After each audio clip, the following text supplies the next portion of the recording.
What's going on, everybody? Welcome to another episode of Hollywood Already Did It, your weekly movie podcast for movies that have been rebooted, remade, sequelized, or otherwise done. Again, as always, I am your host, Blake Schultz, and with me today is Terrence Tatum. Hello, everyone. To discuss Spider-Man Far From Home. Yes. More like Spider-Man Far From Ever Stopping this franchise. We're going to keep going. This is now the end, the official end to the Infinity Saga. The coda. Which means we're done. Well, that's it. We're done from here. Nothing else to see from this point on, guys. Yep. Spidey has ended the entire MCU. Isn't it weird that in a way it kind of did? Because my first thought walking out of this movie was, for the first time, maybe since Iron Man 1, I don't really have a clear vision of what's coming. What's happening. Yeah. And we know 6 movies, right? We know Black Widow, The Eternal, Shang-Chi, Black Panther 2, and Strange 2, and Guardians 3. Eventually, yeah. So we do know. We know, yeah. But we're no longer asking where are the Infinity Stones? Right. How are people going to come back? We're just sort of sitting there like something's happening, right? Neat. Yeah. Right. Yeah. I kind of like that. It's a fascinating time to be in because we haven't felt that way in a long time. We always kind of knew what the next thing was. And I also love this whole idea that Kevin has kind of done with, we're not going to tell you anything. We're going to just keep it. We're going to keep everything. Yeah, we know they are filming Black Widow, but they still haven't technically said, oh, yeah, we're shooting that now. I mean, they're about to tell us everything. Yes. They weren't telling us anything because Thanos was coming. Right. They have a 2-hour-long Hall H presentation at Comic-Con. Yeah. They might just do what they did at El Capitan and announce like 12 have an entire grid of movies. Yeah. Like, for all we know, they're just going to get up and be like, Galactus is coming. Yeah. FF is coming. Yeah. And here is when exactly. The mutants will be here around this point. That should be fine, right? We know all these untitled dates that they have. Like, it's all They have there. earmarked dates everywhere. Like, there's 2 to 3 a year. I'm sure they know when the next Spider-Man movie is. I'm sure they do. It's us being like, who knows when it's coming? And Kevin's like, we do. I do. I know it all. So what did you think of this movie? It's funny because I think what happened for me after Endgame is that I completely, for a while there, forgot that there was another Marvel film coming. I was like, Endgame ended so beautifully. I was like, oh, that was a great code. And wait, there's another one? And I didn't hate Homecoming. I didn't love it. It's somewhere in that middle tier for me. I was like, oh, cool. I loved Holland. I think he is my Spider-Man. But the movie itself, I was like, whatever. And I walked out of this movie, it's like, oh, this might be one of the greatest things I've ever seen. Like, I loved this movie. Yeah. And I was shocked because I know for you, Spider-Man is one of your favorites ever. For me, that character didn't really hold that much weight. But after this, I was like, I want Spider-Man for the rest of my life. This Spider-Man. I want this Spider-Man You're for the rest going to get it. You're going to get this one and an animated one. I'll take them both. And possibly more. Correct. I walked out and I was smiling from ear to ear, and I was like, this is a great movie. And for somebody, I'm a fan, and I have a lot of history into Spider-Man. I know him well. My wife also was not a big fan. She's like, she doesn't really care about Spider-Man, but she likes the MCU as a whole. She loved this. Like, she walked out the theater with me and was like, I didn't really care about Spider-Man, but this movie was amazing. I was like, yeah, no, this was a good one. This is a really good one. Yeah, I liked it overall. It had kind of similar problems I had with Homecoming, which are both very good movies. And we're now, I guess before I get into this, we're now at a place where I have so many different Spider-Mans. It really depends on what kind of a mood I'm in. Picking your poison, yeah. Because I know some of the backlash, not that there's a lot of it, but you hear some online noise of, oh, it's just Iron Man Jr., and it's just this, and it's all in Tony Stark's shadow, and both of these movies have just been episodes in the MCU, and I don't disagree with that, and I think if I didn't have Sam Raimi's movies, I would feel the same way. Okay. But since I have those, and Andrew Garfield's, and Spider-Verse, and these... And the video game. And the video game. Yeah. And a litany of other media. But if everywhere. we're just talking about movies those ones. Correct. And even Venom to a lesser extent. I can now kind of pick and choose where I want, similar to the way you can in the comics. You can have your tech billionaire Spider-Man running around that Dan Slott did, or you can have he has nothing and he's poor, or your One More Day Spider-Man. If I didn't see the things in Spider-Man 2, which to me are core elements of that character, this idea of like balancing your life, correct, and this work-life balance that Spider-Man has, and like everything has this weight to it, or kind of the themes in Spider-Verse of anyone can be under the mask, I would feel like I'm not getting something from these movies because I'm not. Right. I don't feel like we still have a really big sense of responsibility. I think now we do, but that was my problem in Homecoming, was he was almost having too much fun. Whereas this one, I think because at that point in Homecoming, and I'll say this because I think in Infinity War and Endgame kind of showed him like, oh, there are real life stakes to all of this. I think at that point he was having fun. I feel like because he's gone through that, now in this one, he realized that there's a little bit more weight to everything. And now some of it's finally starting to be on him. Correct. Like part of Spider-Man's character has always been like, I didn't stop the robber, and now Ben's dead, and I didn't do this, and now the Stacys are dead. For this movie, it's directly it's his fault. Right. So there's kind of, they put that onus in a different way of legacy, which I actually like a lot because we haven't seen it. But you never really get the sense that he's doing all of this because he needs to, and because if he doesn't, something bad happens. Right. And Tom Holland has literally said that in Civil War. But that's, I guess, where I really liked the first act of the movie and putting all the pieces in place, and it had a lot of heart and comedy, and I loved how we connected things with the blip, and we explained where the universe was. It was basically a coda to that and explaining it, and it did it in a way from the kid's perspective, which I thought was a cool way to do it. Because, they're going to be a little bit more lighthearted than an adult will. Some of it a little bit. It's also a weird way of, this is a very complicated, crazy science fiction thing. Explain it to me, you would a child. Correct. Yeah, and I was like, all right, I'll take that. That's fine. If that's how you're going to give it to me, I'll take it. I felt like in the middle, though, we got a little too light, and it was a little montagey, and we do have a big montage, and it really wasn't until we fought Molten Man and had the big reveal of the movie that I was like, finally. Okay. There was a place in this movie where I was going, we need to decide what we're doing. We need to get the stakes there. We need to get this villain set up. And I think if we had just got into that a little sooner, this would be like one of the best ones. Once I was on that high, I was in it for the rest of the movie, because what they do with Jake Gyllenhaal and Peter Parker and everything else at his disposal is incredible.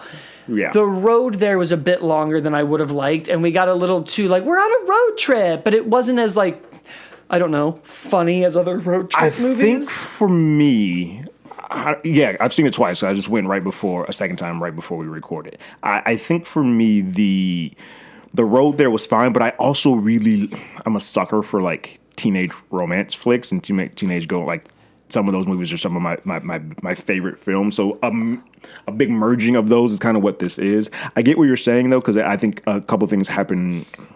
I won't say repetitively, but it just goes on. It's a little repetitive. Yeah. We hit the same jokes with Ned and Betty, and we hit the same beats with MJ. If anyone ever hear the Spider-Man Homecoming, Ned is a character that I'm just not that fond of. He's better in this because it's less of him, but overall, that is a character that I just don't dig much. But yeah, there's a little bit too much of that, and it's the relationship stuff. I get it, though, because you for the first part of this movie, it's a comedy. We have to get into a little bit of spoilers just because of the way that the movie is structured. I think, spoilers, if you haven't seen Spider-Man, go away. Spider-Man Far From Home, go away. But I think the reveal... I watched this again. I think the reveal of Beck, the twist on Beck, is done well. Because I think if you only have one interaction with him and Peter before you do the reveal, that's not enough. Because you're they haven't become close enough for this to have an impact. And I think you have to do more than one of those. And I think both of them hit really well. I think the first time they meet, and he gives them small hints of he's I'm super close with you. He's if you're the smartest, don't apologize for being the smartest person in the room. It's a great line because Peter's oh crap. And you also get to see that Peter's smart, which is not really happened in previous Spider-Mans, which I love. And then you got the rooftop sequence when they're kind of just hanging out there, and he's just go get the girl after we're done here. You got all that. And I love those interactions. You need those. And yeah, it seems a little like we're doing this again. But I think you need to build that relationship before you break it.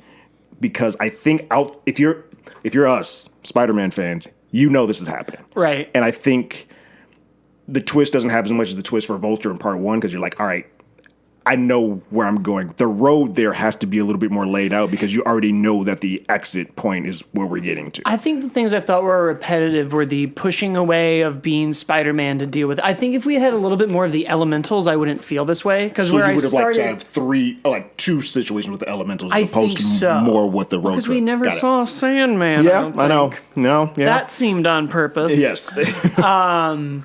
But yeah, I think there just felt like the same risk kept being there. Okay.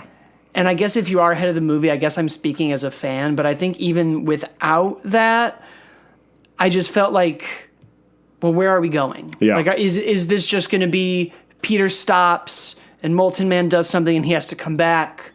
Is Beck going to do something else? I just kind of needed to know what the story was almost. Okay. I almost got to a point where I kind of felt, is the movie really just going to be him chasing MJ, fighting this giant man for her? Oh, okay, I see what you're saying. And Beck just being like, don't worry about the elementals, I'll handle it. Well, especially because, I mean, this movie opens with a Beck sequence, and then he goes away for about the first 30 minutes and becomes a road trip love thing with him. And I guess I could see how, if you're not into that, or if you want them to speed that along, you could be like, you're here a little too long. I think you could have just taken 10 minutes out.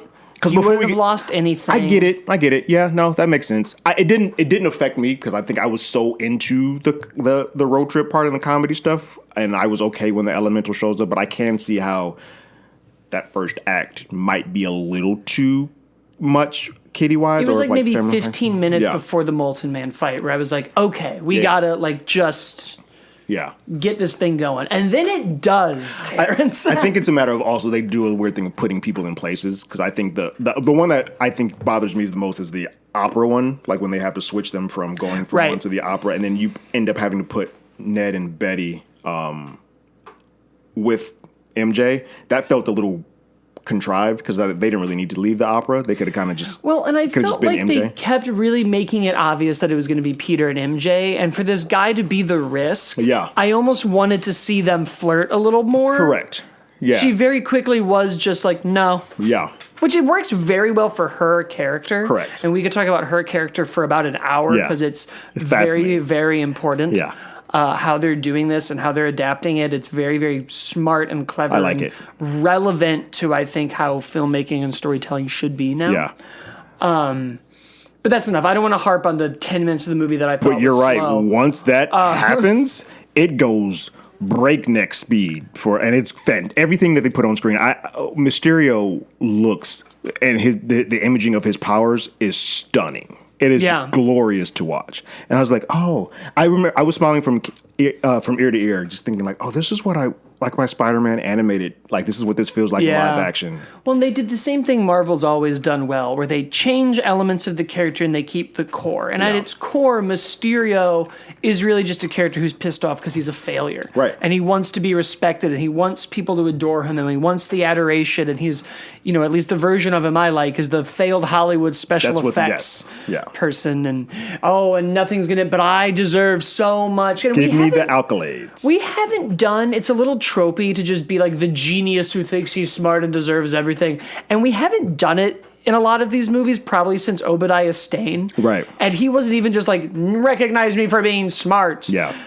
And watching a character really just have this mantra of, I am the smartest, I am right, and I am due my time, felt so earned now. It makes that... Because it really shows you how much Tony Stark absorbed that world. And while it seemed like, because it was a hard-hitting line for Peter, it makes that line saying, never apologize for being the smartest person in the room, hit that much harder because he felt he was the smartest person in that room with Tony, and Tony was not paying attention to him and fired him.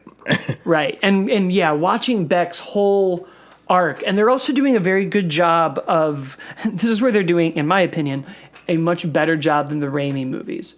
The Raimi movies told me that Green Goblin and Doc Ock and Sandman and James Franco, who has a real name, but I don't care, and the Sandman, all were actually good people. Yeah. he just took the serum. Yeah. He wasn't really and now bad. he's bad. Yeah. It's just the arms. He's not really bad. Yeah. It's just the suit. He's just trying to save his daughter. It's just the serum again. And you're supposed to be like, they're so bad. Oh, they're catharsis. I feel so bad for those these. are shitty people. Yeah, they're awful. This movie takes the Vulture as like an everyman Mysterio. character. Well, the first one. This the franchise, first. Yeah, I guess, yeah. takes the Vulture first and goes, no, you feel bad for him because he lost his job Right. and he's just trying to provide and he's make pissed ends off meet. at the world. Mm-hmm.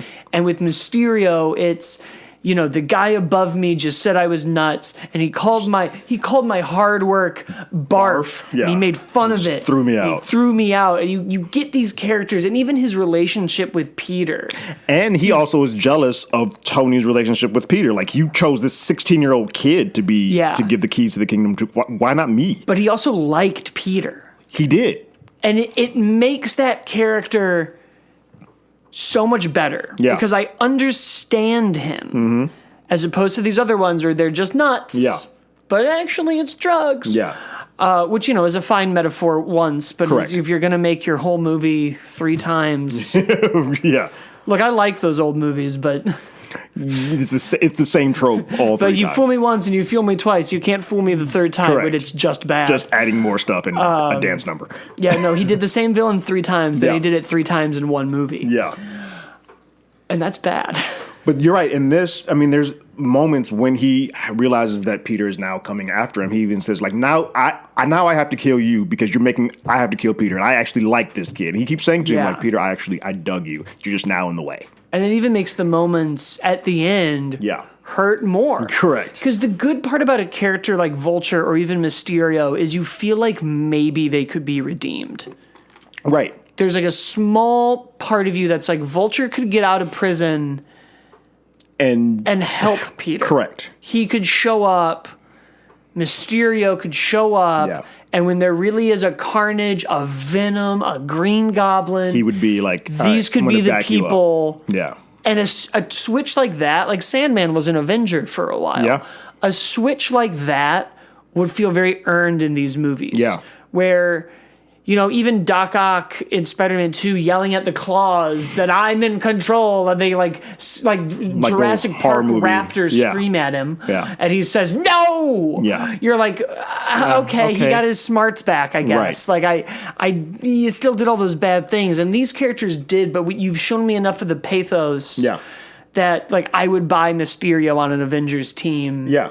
And he would just be riddled with guilt. Well, I mean, case in point is Vulture's last scene that you see in Homecoming. Like, Scorpion just straight up asked him, like, well, Yeah. you know who Peter Parker is? Like, I have no idea what you're talking about.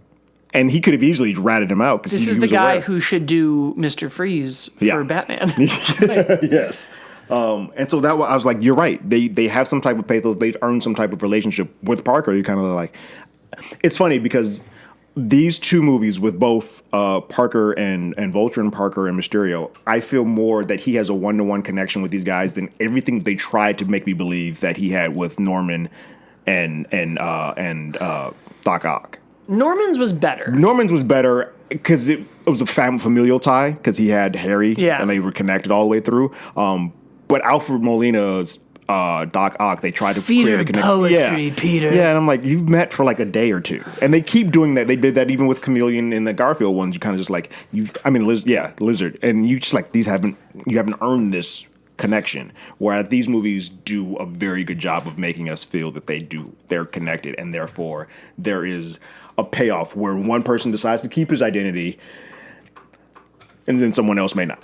And that's true with all these relationships. Yeah. I mean, even MJ, who is now at the same time, the biggest departure from the comics and one of the truest adaptations of the character. Yeah. Because the reality is, we're not going to get the model who kicks down the door and says, face a tiger, you hit the jackpot, Yeah. and she's the party girl Yeah. and all this. We're now going to get kind of what that MJ evolved into in Dan Slott's run, where she is using her wits and taking care of herself, and she's independent and much more almost like she was in the video game. Yeah. And watching this MJ, just like points for diversity. Let's like 100%. mix it all up. Yeah. But to have her evolve into the elements of MJ that made Mary Jane Watson such an endearing character, where she is kind of investigating, and she is smart, and she's independent and stands up for herself and kind of represents a bigger thing, and at the same time making it so unique in a way that we haven't seen before,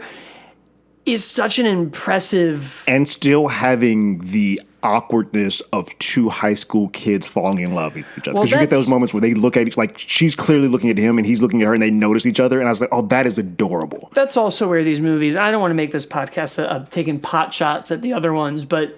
It's nice to not have 30-year-olds saying these lines. Yeah. Like, it really feels like an awkward teenage relationship. Correct. And they do a good job of usually my hang-up is like, oh, yeah, no, these hot people are having such a hard time. Yeah, but they make both, even though Zendaya in real life is stunning, she's still attractive in this, but they kind of like, you make her look like a high school person going through like her weird high school phase. And I was like, oh, that's perfect. Well, I think we've all kind of met the like goofy, attractive person. Right. Yeah. Like if he's like, they make Tom Holland just goofy in these movies when he's Peter Parker and he's a little awkward and almost gawky. Yeah, but he still has abs. Correct. He still is ripped. That was part love of that. me, and this is always a Spider-Man thing, which is part of the characters. Whatever, like what's his name, the huge guy who blipped back and was older than everybody. Correct. I was like, Peter, if you just took your shirt off, you'd be fine. Yeah, it's not that bad. Like, you are Spider-Man. Yeah. Yeah, that was all good. Watching it again, too, you can pick up the moments, and they do a really good job of hiding it so it's not obvious, but there are definitely moments when MJ is clearly noticing, like she's seeing all of this and she's putting it together. She's like, oh, like the elemental, when the water one comes in, and she's like, oh, yeah, I ran. You ran away, too? And she's like, yeah, I ran. And she looks at him like, you weren't around anyone running. Yeah. I know this. You were Spider-Man or the Night Monkey. All of that was good. It's amazing how they can keep figuring out how to make new toys with these movies. Yeah, He's not had the same suit in two different films. Yeah, and one of my other things that I didn't like about Homecoming was the suit with Karen talking, and they completely was like, you know what's funny is I'm with you. I wasn't into Karen. Kind of missed her. You did? Part of me was like, well, I think it was because we had Edith that I was like, where's Karen? Yeah. Yeah. Is he now just gonna have a new AI? He's got like Bond 4 girl? suits that he's just kind of chilling with now. He's still got the Iron Spider. Like I love that. Like, I loved him seeing all of them. That was probably with Happy. I will say that's my favorite scene in the entire. Like I loved all the action beats. My favorite of the suits, scenes. I'll handle the music. Yeah, like that just scene with Happy in the plane when he kind of breaks down and yells at Happy, and then he's like, "Dude, I miss him," and then he's like, "I miss him too." But Tony was a nutbag. Like he didn't have all his crap together either. Like I'm his best friend, but the dude was always trying to outdo himself. You don't need to be Iron Man. You need to be you. And that was, for me, I was like, oh, great. Now this is where you take this character from the rest of the series. And that's why the Iron Man Jr. stuff doesn't really bother me. Yeah. I get it if you want just a straight adaptation of Spider-Man. Right. But A, we've done that. Correct. B, that's never what this character was going to be. Yeah, not in this world. This is such an evolution that we can now see what I hope we get to, whether it's Spider-Man 3 or 4 or 5, this like 30-year-old we grow up with Tom Holland, more akin to what we see in the video game that just came out on the PS4. Yeah. A character who's very sure of himself. Mm-hmm. Our first iterations of Spider-Man, both Tobey and Andrew were very learning the ropes and figuring out on their own and becoming Spider-Man and kind of the same beats that made the character who he is. But what we're seeing in Spider-Verse and in these movies is what's made the character last. Because when you really go back to the comics, he kind of figures that out in the first 100 issues. Right. And he's out of high school. Correct. And we're done. Yeah. And then it is more, he wants to become an Avenger. He becomes an honorary member. Now I'm skipping a ton of years, but then like the Clone Saga happens, the symbiote suit. Right. He is a teacher for the Avengers for a while. He's on the new Avengers. Dan Slott gives him Iron Man money. He takes away Iron Man money. We need to kind of let this character grow in the movies the way we have in the comics. Right. He's one of the few characters in the comics that has the privilege of growing up. Correct. Tony Stark has been 50 since forever the 60s. Yes. You can really date the Marvel Universe with when Peter was 16. Right. because he's the only one. You even look at like the Civil War comics when he says, "I've done it." That gives you a year right. to start playing with. And I like watching this character be in this shadow and have this father figure and have that taken away, and now him becoming his own person. Because he is also 18. It looks like 17 18, now. Yeah. In these movies. So, I mean, those are those formative years when you are thinking about what you want to do next and who you want to be and changing your major and all you of got these... nothing figured out and everything figured out at the same time. Yeah, and I like seeing a character learn that way in a way that even in the MCU other superheroes haven't. They usually get their first act and then it's like, and now I am Captain this. America. Right. Exactly. It's probably Peter and Thor have had the most growth. Correct. Like I don't think Doctor Strange 2 is going to have Doctor Strange be like, but who am I now that Iron Man's gone? Yeah, he's going to be fully in Strange, doing full on Strange, and that's fine for that character. But I do want a character like Spider-Man, kind of like you are now, especially if they're going to make him the beacon of the MCU from now on.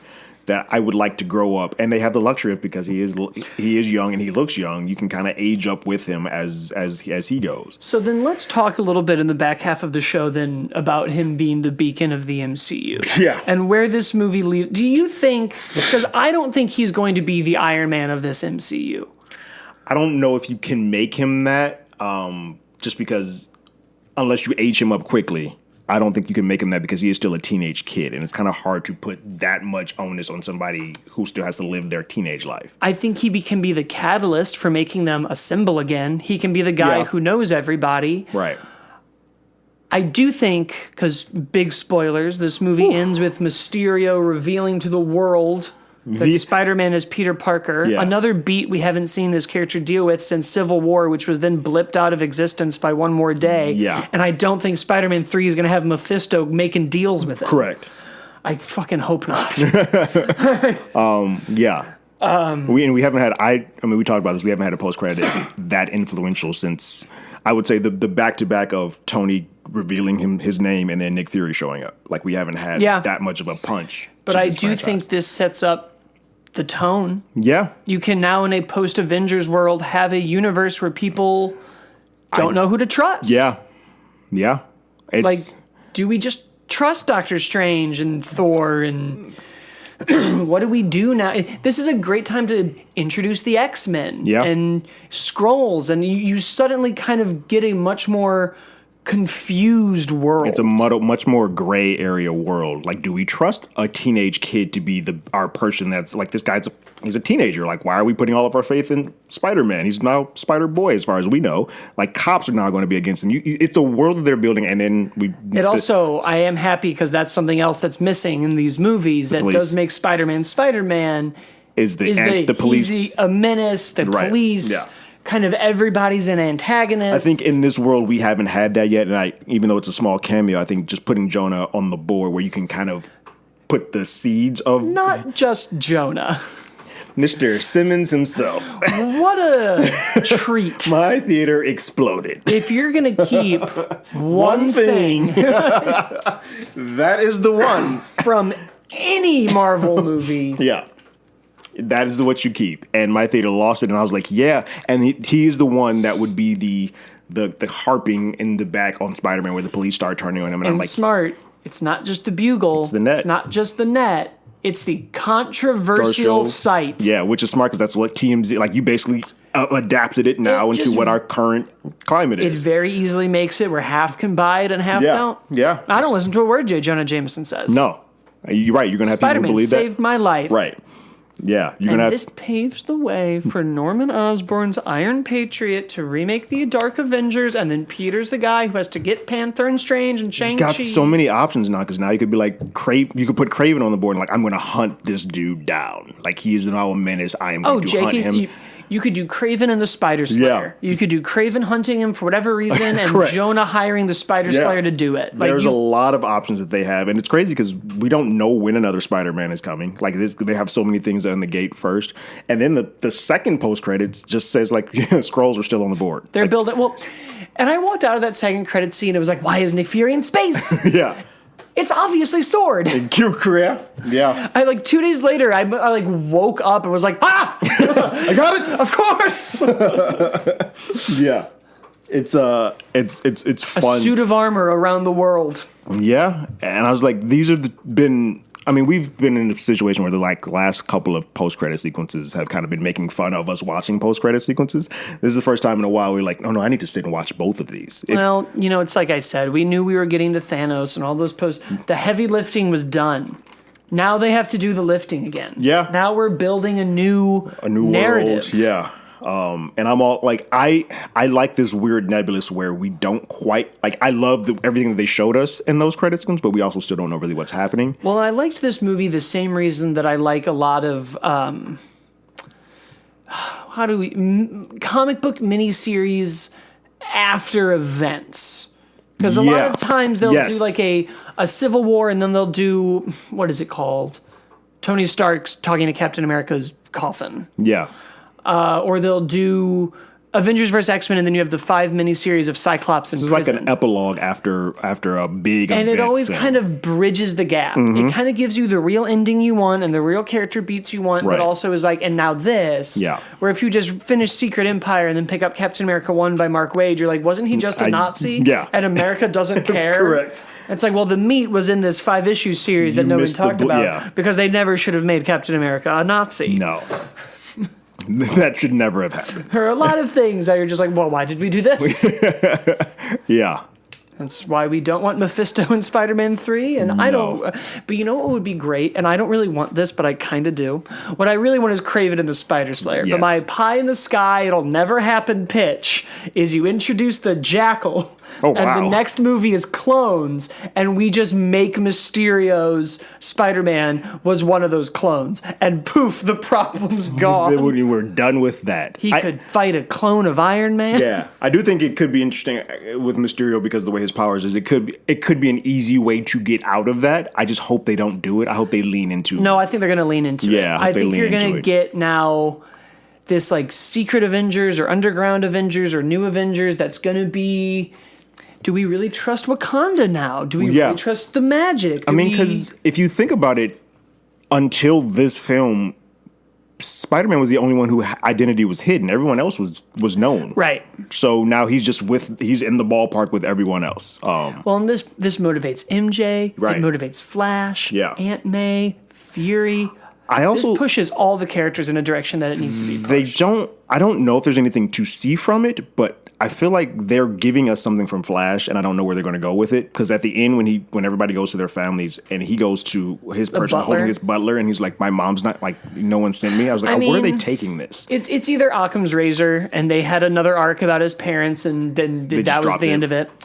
And I don't think they've built... I liked Flash a lot in both these movies. I like this take on him. But he's not built out enough to do a... To kind of... Because I almost feel like that's supposed to be you being like, the bully got his karma. Gotcha. Because that's almost always the trope, right? Is the bully goes home and the dad has like the belt and the whiskey and the mom's smoking a cigarette and doesn't care.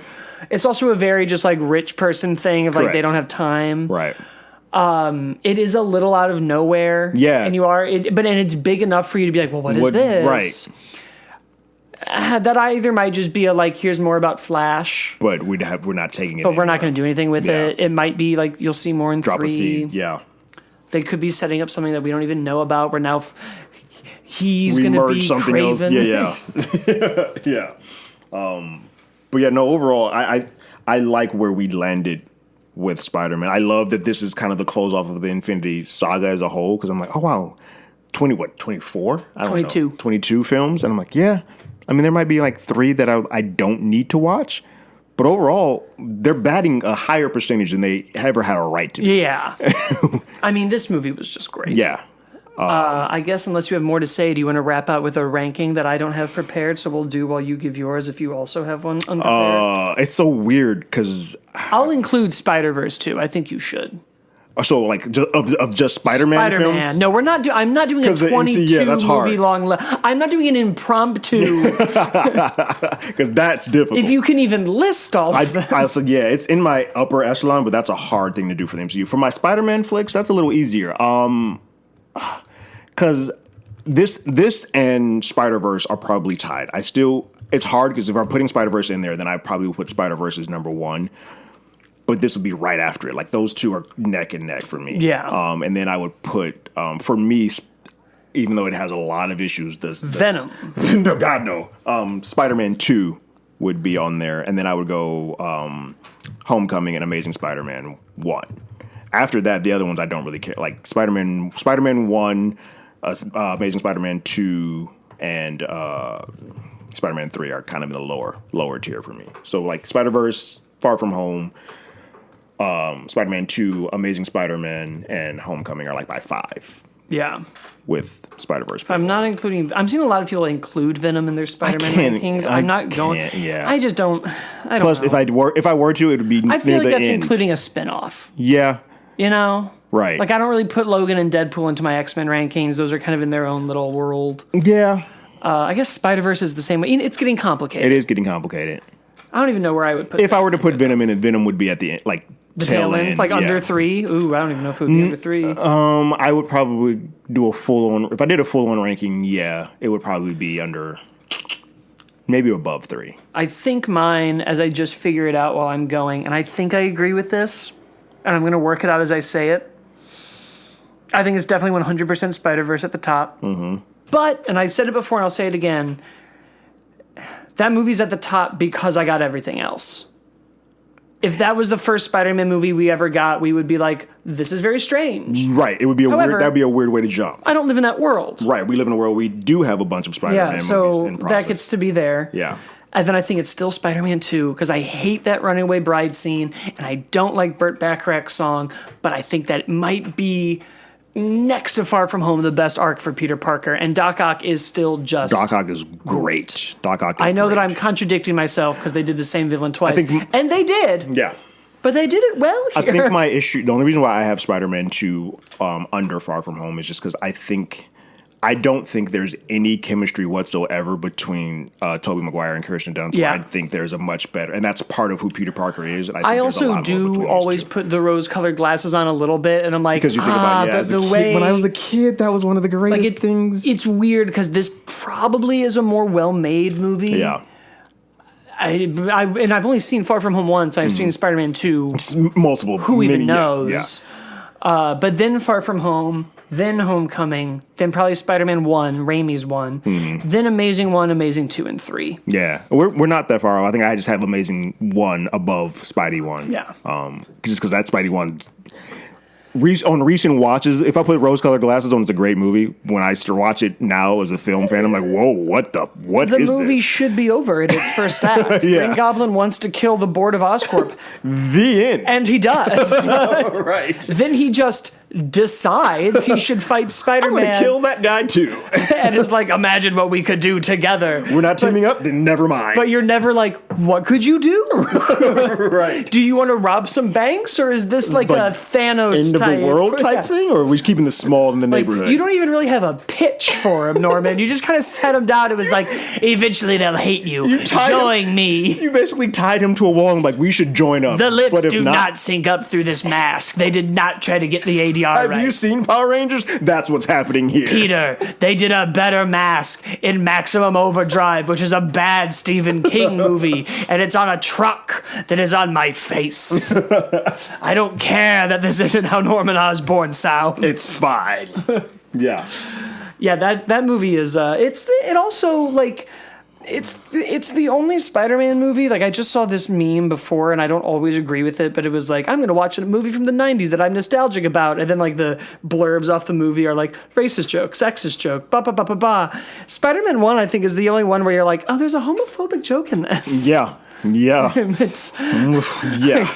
it isn't the worst thing in the world, but it's not great. No. None of the other movies have this. And not even like close. And No. that's what's weird about it. Yeah. Is it's not like an American Pie thing where you're like, this is just the movie. Peter Parker just is like, I'm going to call this wrestler gay. Yeah. And we For no never reason. even come close. No. Yeah. Yeah. I it's crazy. I think the reason why those original Spider-Mans go down further in my list is because Tobey Maguire is like 35 when that series starts already. He's also, even when I was a kid, I thought he was stiff. Yeah. And that's what I liked yeah. about Garfield's Spider-Man was he moved like Correct. Spider-Man. He was more in the vein of what I expected Spidey to be like. Now, I think Maguire had better films for the most part, although I really like Amazing Spider-Man 1. But yeah, there was just something about Maguire that just felt off. And then because he was off and Kirsten Dunst was also off, the two of them together kind of just made for some awkward. It worked really well in moments. Yeah. But yeah. They're just products of their time. They are. But it's like I said, if I want like my 70s golden age Spider-Man, he doesn't know the difference between that. He's a wallflower. Doesn't know the difference between a waltz and the hustle. That's where I'm going to go. Yeah. If I want my like ultimate Spider-Man, I'll watch the first Amazing Spider-Man. Yeah. If I want this MCU, a little bit of everything. Yeah, he's a little bit of a mix. I'll take this. Yeah. And candidly, that's what I want now. Yeah. Like, him and Batman have been around long enough where I'm like, change it up. They're the two characters that I'm like, and that's why I'm all in on the Robert Pattinson Batman thing, because like, if you make him a detective, that's the one thing we have not seen. Do that. It's why the Spider-Man game, if I was going to just add adaptations of Spider-Man that I think are the best, I think my top two are still not in this order, but like the Spectacular Spider-Man cartoon and that Spider-Man PS4 game. PS4 I think those are are my two favorite Peter PS4 game Parkers. is one of the greatest Peter Parkers that we've ever seen. Yeah. And then Tom Holland. Yes. And they will all be in Spider-Verse 2. Yes. All right, that's our show, guys. Leave us a review on iTunes. You can find us on Facebook and Twitter, HollywoodADI, and Facebook.com/group/Hollywood already did it. I'm at, as always, Blake, and Terrence is at Terrence Tatum, and we're going to go now. Later.